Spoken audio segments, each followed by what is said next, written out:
Welcome to the Franchise Woman podcast, where passion and purpose collide, profits are made, and relationships forged. I'm Rebecca Monet, CEO and Chief Scientist at Zorko Profiles, along with my co-host, community advocate, speaker, author, and entrepreneur, Tracy Kawa. So we have a very special guest today. He's the founder and president of StretchMed Studios and several other businesses I'm hoping we can talk about. So StretchMed is the industry-leading one-on-one assisted stretching franchise model, delivering 36 stretches from head to toe in 50 minutes. StretchMed opened their first location November 16th, 2019 in Wellesley, Massachusetts. So StretchMed therapists use a combination of something called PNF, which I'm hoping you tell us about, and static stretching techniques in a one-on-one session. So welcome to the show, Brian. Hey, Rebecca, thanks for having me. I love it. I really want to jump in, Tracy, on this topic of entrepreneurship, because in an earlier conversation, this isn't the first business you started. You kind of seem to be Mr. Entrepreneur. Would you agree with that? Yeah, as I think more about this, I got asked this question recently. I didn't hear the word entrepreneur until I was in college. And I remember when I first heard the word, I was like, wow, that's what I am. That's amazing.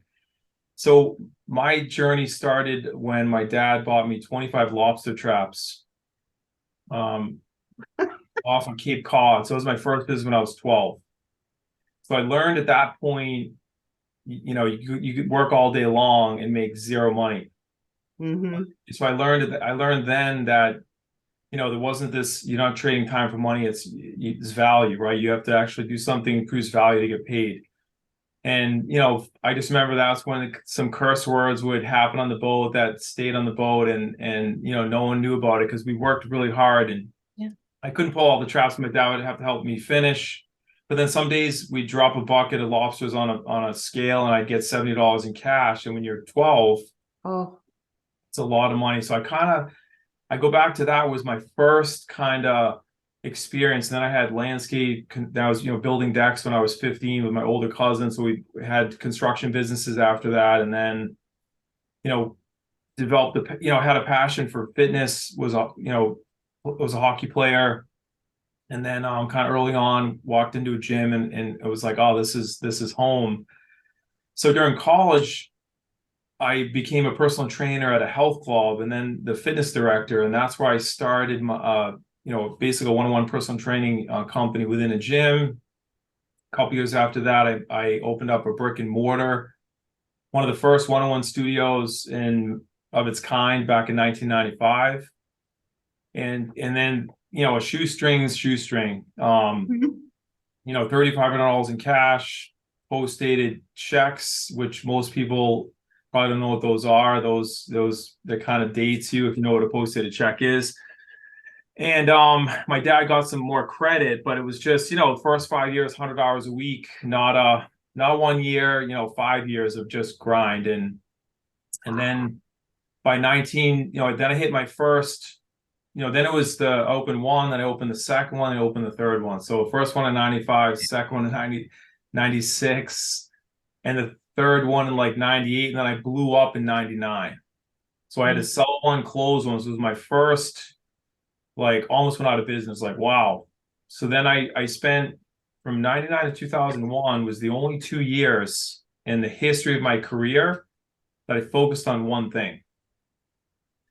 But in that 2 years, I got my first one-on-one model to comfortably generate 100,000 in profit. I think I was 25 or 26 at the time. Wow. I said to myself, I love this. I loved what I did. I had the freedom. I could travel. I said, I bet you someone else would want to do this. Let me look at franchising this. Mm-hmm. So in the process of trying to discover franchising, I learned about another franchise out in Colorado that was called Fitness Together. and I'll plug them because the founder of that company was just had an amazing impact on me. So found this guy, he had 15 locations merging. I'm in Boston. I'm like, I don't know. I got my brand. It's called In Shape Fitness. I don't know if I can let go of my brand. I envision my brand, not his brand. But then he said something to me that just I'll never forget. And he said, I don't care what we call it, Brian. I just want to roll them out. And his original name was Fitness for Life that he had to then change to Fitness Together for trademark protection. So then I kind of had to let that go because he had what I didn't have. So I had to let that ego go and say, you know what, I'm going to hook my wagon to this guy and learn everything I can. And I told him, hey, once I get on board, we're going to bend Massachusetts. I said, I'm going to bend Massachusetts off the map. And then in the 5 years, I sold 60 franchises, got 40 open, then exited for 1.2 million.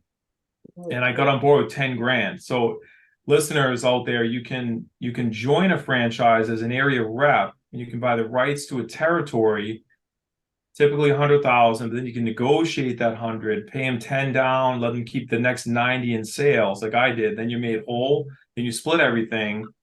And that's what I did. So I got on board with 10, exited for 1.2, then I started my own franchise.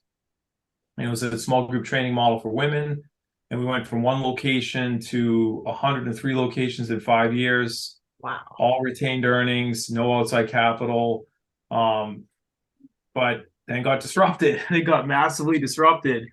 And what I know now, if I would have did things differently, and the biggest problem was our pricing strategy. And back in 2006, there was no other, you didn't hear about any other group fitness concepts. So we were a paid in full model, 3, 6, 12 months paid in full. And once all these group X concepts hit the scene that were month-to-month EFT, definitely disrupted us, and the owners couldn't unwind. So then, the company still exists. Then COVID hit, of course, we had to wind through COVID. And now we've got the strong group of stores left. So we're going to start growing that fitness brand again. So when it comes to Stretch, I'll take you to our current company. So how that began and how it really kind of ignited the entrepreneur in me again, which I'm really excited about, is so 2015, a family friend had taken me out for coffee and wanted to ask me about the stretching industry. And I said to him, I was like, geez, I've never heard of it.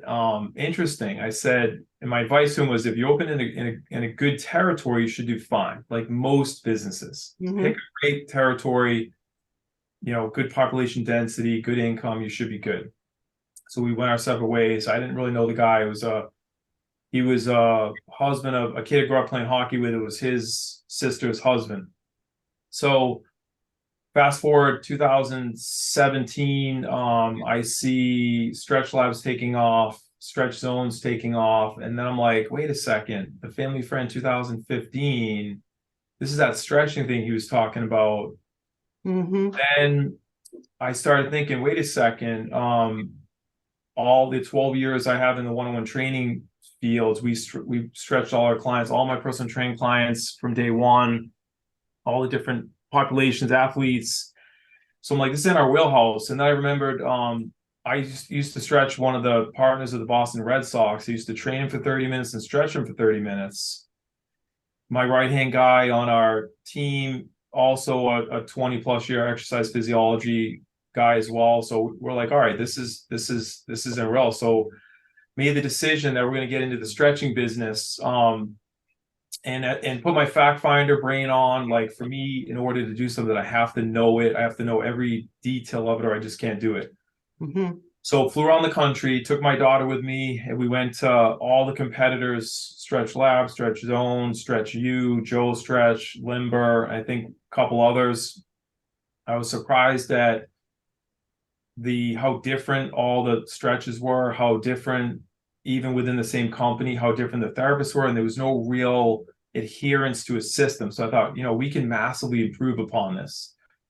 So the difference with us is we just created a sequence, so a stretch that adheres to a certain volume of stretching. The best way I can explain it is we're delivering twice the amount of stretching the same minute of time as they do because of this sequence.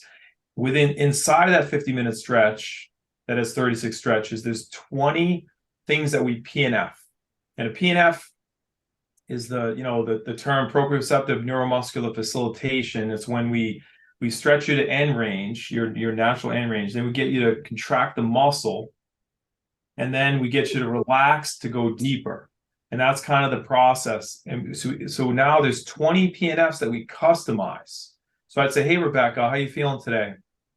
You'd say, good.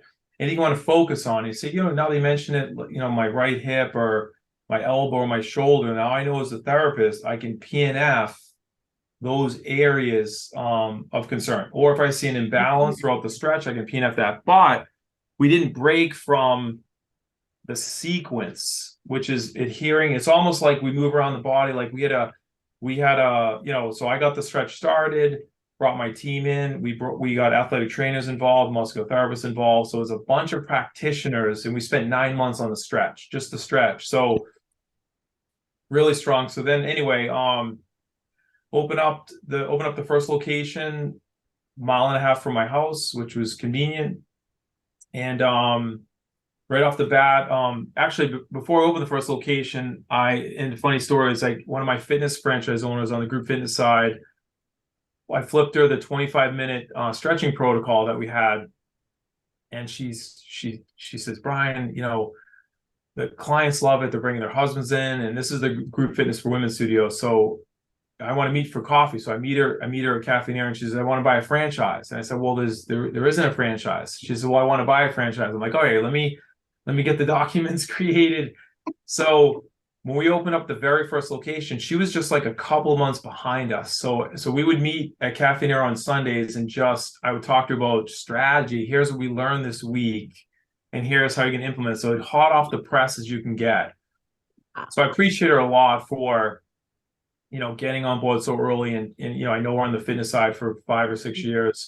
And then one of the first members of the first location, we signed up 100, even back up, we signed up 100 people in the pre-sale, another 100 in the next 3 months open. So it really took off.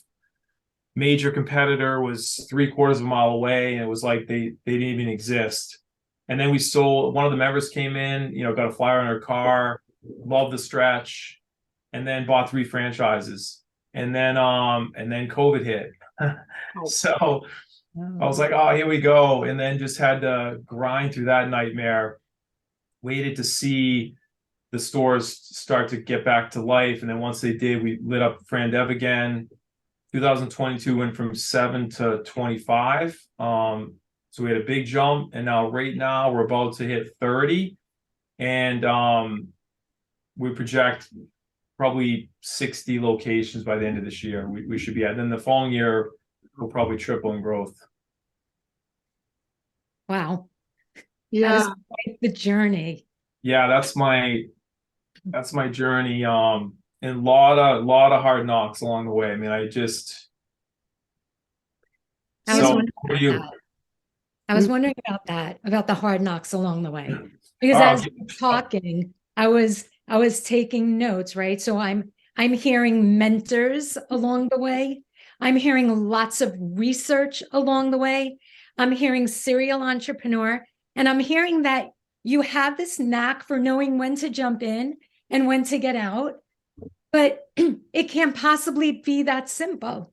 Like there have got to be some failures, some major failures, in order to have major wins like that. So I'm going to tell you about a major disaster that literally could have taken me out of the game, and that's the real scary stuff. So let's see. And I went back through my history, and I was able to kind of, chronologically, every 6 or 7 years, I had a major disaster, almost taking me out of the game. And I was like, and that's why I took so long before I started StretchMed. I almost took too much time. And so here's what I learned, and I'll tell you how I fixed that problem. So when I was going to grad, so I was starting my group fitness franchise, brand new. I had like one store. I might have been in R&D at that time when I was getting my MBA, because I wanted to I knew I was, renegade entrepreneur. I want to kind of round out the edges and just, develop more framework and more analysis. So I was getting an MBA, and then part of one of the classes we had, it was a franchise class actually, we had to develop a franchise as a project. So I didn't want to disclose my fitness concept. So I picked the home improvement industry, and Mr. Handyman, as you guys Love them. ever heard of that. So I'm like, all right, I'm licensed contractor. I love construction. I love home improvement. Let me just do this thing. So as you know, team project. And at the end of it, I'm like, wow, these things really make money. 100,000 a year in profit, 100,000 to open. I'm like, this is something works. So I asked my team in class, you guys want to do this? And they were like, nah. And I'm like, my thing about MBA, like I want to go back and teach so I can rattle cages. And I call it, are you going to go back to the cubicle, or you can actually do something? Because people need someone to rattle their cage and get out of their comfort zone. Because going back to the cubicles, why the hell did you get an MBA for? So anyway, I digress. So That's a good point. and I just sold the fitness company, right? So I had, went from $0.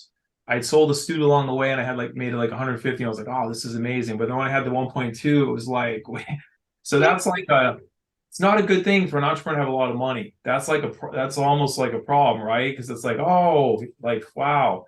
I started a construction company called Around the House Home Improvement, the Small Job Specialists.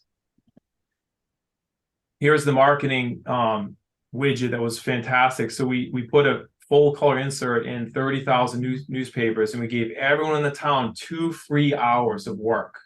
Wow. No questions asked.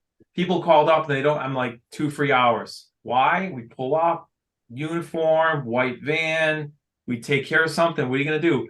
Well, now that you're here, and what we learned is the 2 free hours, you did 2 more. So it was a break-even marketing effort. We went from 1 van to 8 vans in 4 months, but I was blowing 20,000 a month. So here's what happened. So now, so what I've done in my 20 years of just roller coasters, developed framework now. So now I have a framework. I put everything through. I don't do it. So the first module in my framework is called vision. And that's where you get clear on your purpose. You get clear on your core values, so people know who you are, what makes you tick, what you like and don't like, right? Because it's either going to repel people or attract people. Your mission, the brand, what's the brand? What is it? Is it, where are you going to position that? The financial model, voila, that's what I lacked. And then what the pricing strategy is going to be. So in the construction business, we were charging $65 an hour, when I later learned my costs were $75 an hour. So multiply that out times, 8 vans.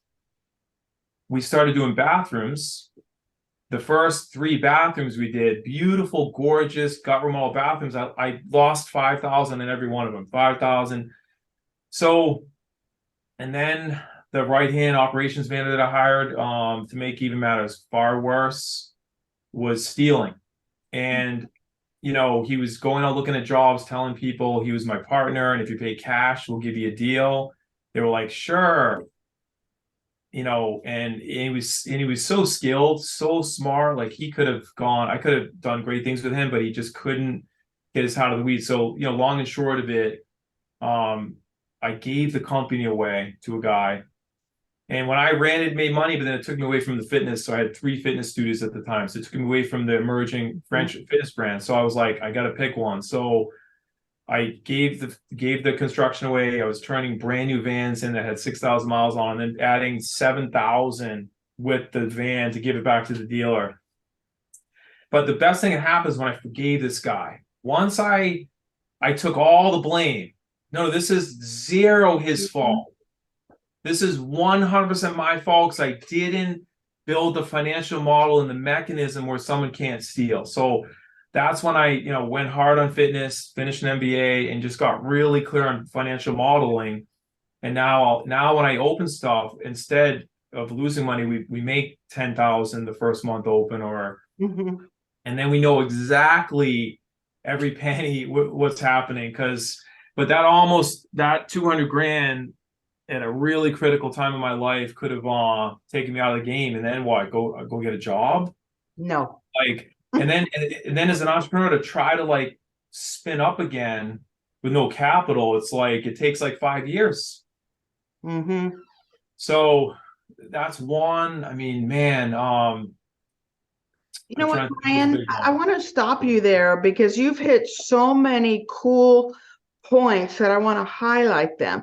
Going back to your first few entrepreneurial endeavors, you talked about the importance of putting ego aside to go to the next level. This is a common issue entrepreneurs have, is they see their business as their extension of their identity. You got through that.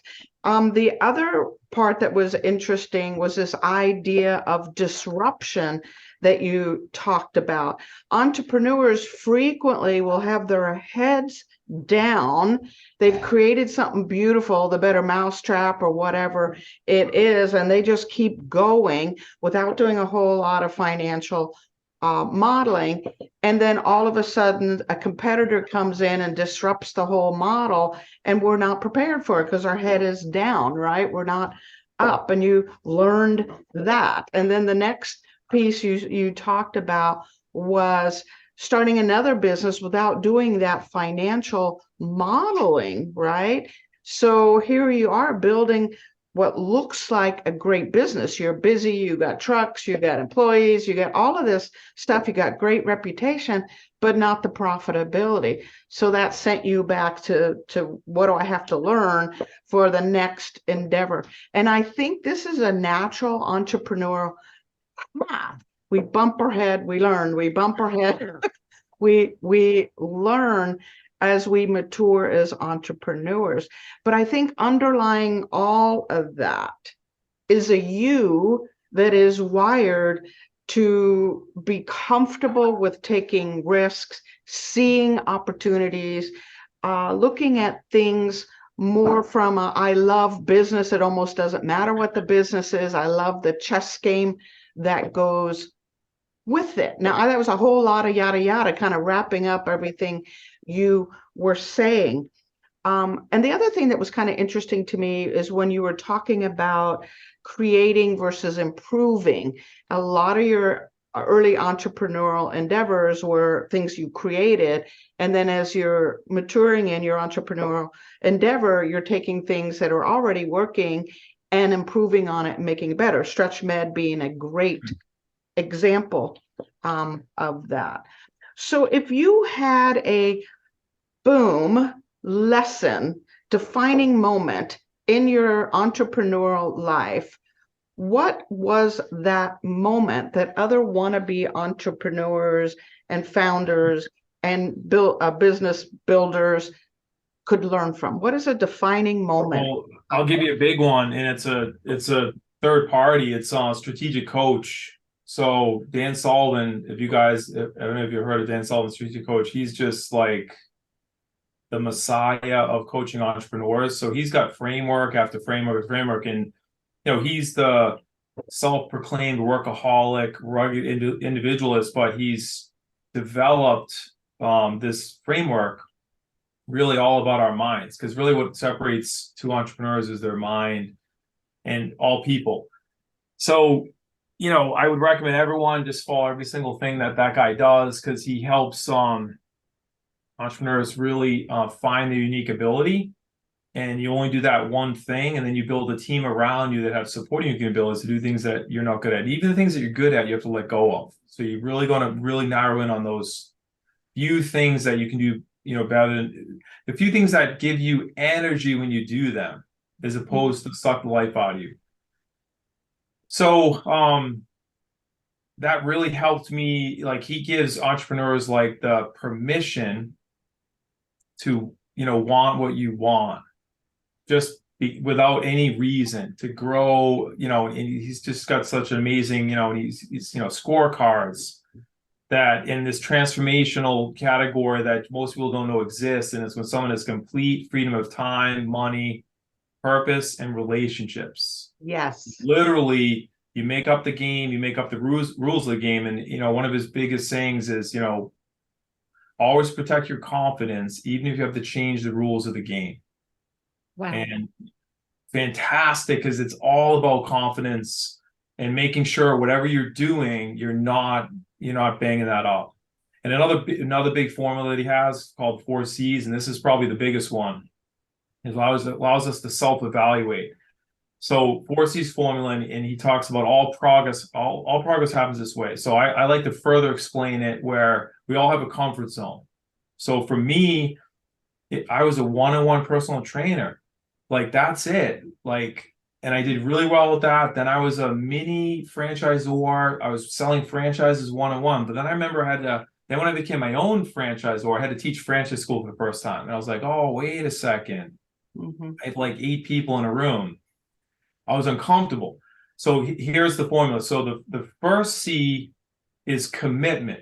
And it's only a commitment if it's outside of your comfort zone. So whatever that initial is, you make a commitment. Then the second C is courage. And that's the uncomfortableness you feel when you just recognize you just made a commitment to something outside your comfort zone. Now, people can either retreat or they push through. Now, if you push through, the third C is capability. Yeah. Which now you're going to develop a new capability to overcome this courage. Last C is confidence. And guess what happened? Your comfort zone just went to here. And here. So then for me, it was objection handling in sales, one-on-one sales. Then it was coaching a small group of 8. Then I'm coaching 40 people at a workshop. Then I'm at an annual convention with 100 people. All uncomfortable to me. Absolutely, introvert trained, that's just my thing. I'm a simplifier. He talks about everyone's either a simplifier or you're a multiplier. We do both out of necessity, and I'm a simplifier. I like to look at things that have been deemed like complicated and go, wait a second, there's got to be a simple way to do this. And other people are like, no, just give me that thing and I'm gonna just launch it to the world. So that was a big one for me. And it just the thinking about your thinking, the mere fact that if you think about your thinking, you're really going to get somewhere. This is amazing. While you're thinking, you're just subject to reacting to everything in your life, and really, really good stuff. What was the name of the coach? Dan Sullivan, strategic coach. I mean, his group is, 500,000 a year and up, like his group, and then he's got 100 coaches that are like 100K up, but yeah. they coach all his framework, and it's like, I'm telling you, he's like the most amazing unknown coach, because he's, again, flies under the radar. He's got a new book out. I could spend 8 hours talking about his stuff. Who, Not, How. So here's a killer one. His new book, Who, Not, How. Here's how amazing it is. So, and he's 78. Oh. Who, Not, How. So he would first have an idea. He would take it like 80% of the way and then hand it to his team. Yeah. Now when he has the idea, his first reaction is, who's going to do it? So really, being entrepreneurs, we just have to organize talent. We don't have to be the talent. Yeah. And it's delegating up, not delegating down.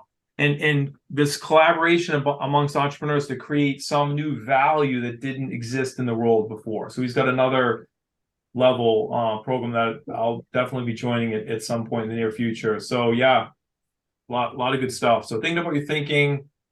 And for me, the morning routine, just before the rest of the world wakes up and bothers you, you need to spend a couple hours and do all your visionary work, get clear, 4 C's, different things, and just get ready to crush the day. Tracy's a coach. She helps with career transition. And I tell you what, she has convinced me every human being needs a coach, whether it's a life coach, a career coach, a business coach. 100%. Every single person, because here's the even more crazy thing. Everyone listening to this call, there's thousands of people that would pay to get where you're at. People don't believe that. Thousands of people that want to be where you're at, and then guess what? Someone's where we want to be. So if everyone just gets a coach to help them level up and grow, we all do better. You know, Ooh, I so agree with that. And I am so fascinated by your statement, delegate up, not down, because I think that sometimes entrepreneurs get to a place where they're afraid to delegate or they're afraid to share. And I've always felt that when we surround ourselves with people who can do something better than we can do it, that's when it's time to hand over the reins. mm-hmm. Yep. And So the other thing I wanted, I had one other thing that I wanted to ask you about. I took a note on it. Hang on I've one taken 2 pages of notes, Brian. I know. I see. I see. It's Oh, a- yes. So when I hear you talk, all I could think about is the word process.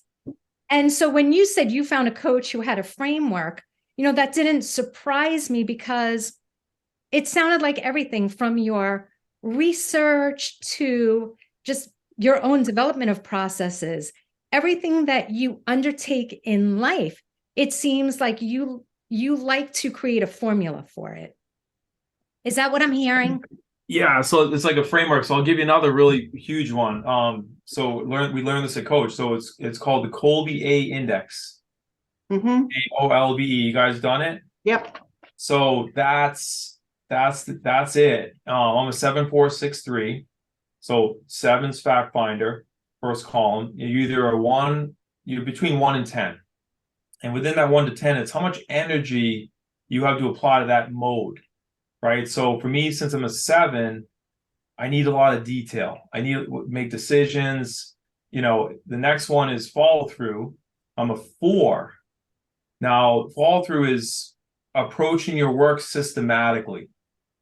So I could be working on 10 things at once. So I need framework to help me overcome that low follow through. I checklist out my morning routine. I literally have a morning routine. I literally click, click, click. I check off the things I have to do during that routine because I won't do them. So, and then the third number is quick start. I'm a 6, and that's the amount of energy you have to apply to risk and doing things that aren't proven. Dan's a 10 quick start, and I'm a 6, and my team's like, oh my God, a 10, I can't even imagine. And then the last number is implementer, and that's the energy to work with your hands, like build things, put things together. And I'm a 3. Not that everyone can't do all those things. It's how much energy we apply. And the interesting thing is, if you look at academia, it's built off the first 2 columns: fact finder, follow through. And what you'll learn if you talk to people, you struggle in academia, it's probably because those 2 numbers. You're brilliant, by the way. But what school did is it made you think you weren't brilliant because you don't operate through those 2 modes that the people that created academia do. Johnny, why are you so unorganized? So school just beats up confidence of these poor kids. And then they end up, so a strategic coach, like they call it the island of misfit toys. These are multi-million dollar, like I'm just like screeching in. These are people that are just blow you away, successful, failed miserably at school. So because I had fact finder, that's how I was able to plow through. Yeah, do that. And do pretty well in school. But those that have both fact finder and follow through, rip through school, probably no problem. Yeah, and I can definitely see why you would be an entrepreneur, especially with that quick start number being so high, and your willingness to take those risks, right? To step out. I hate to do this, guys, because we are literally just picking up steam here. But we're at the top of the hour. So, and I want to make sure, Brian, that you let people know how they can get hold of you to learn more about StretchMed and other things that you have going on in your life. So how would they get hold of you? Yeah, probably I was the last person to join Facebook, and I'm still not on Facebook. It's really for marketing, but I'd say my LinkedIn, Brian R. Cook 1, on LinkedIn is probably the most thing I would look at. And then stretchmedstudios.com is our website. That'll kind of give you some information. And yeah, as I mentioned, my next company, Franchise Your Gym, my real passion is going to be helping entrepreneurs franchise their concepts, because I really get a kick out of that. It's just fun. So anyway, great to be on. Thanks for having me. Absolutely. We loved having you. By the way, if you're looking for Brian on LinkedIn, it's Brian R. Cook, because there are a couple other Brian Cooks. Stacy. What was I saying, Stacy? Tracy. My brain is going like boop, boop, boop, boop, boop, boop. I think yours is too, right, Trace? Rebecca, I have never asked so few questions, yet been Learned so much. engaged. Yes. Interview. Yeah. So I just think the whole interview was brilliant. I mean, just every word that comes out of your mouth, Brian, is like a gem. And the interesting thing is, some of these things are things that we've heard before, but the way you put them together and make them so applicable. So me as an entrepreneur, I'm sitting here with like these little light bulbs going off, and just wanting to sometimes bring things back to the basics to even reevaluate our business no matter what point we're at. So thank you for all of those gems that you dropped. And looking forward to having you back on the show. Thanks, Yeah, Tracy. definitely. Love to come back with you guys. A lot of fun.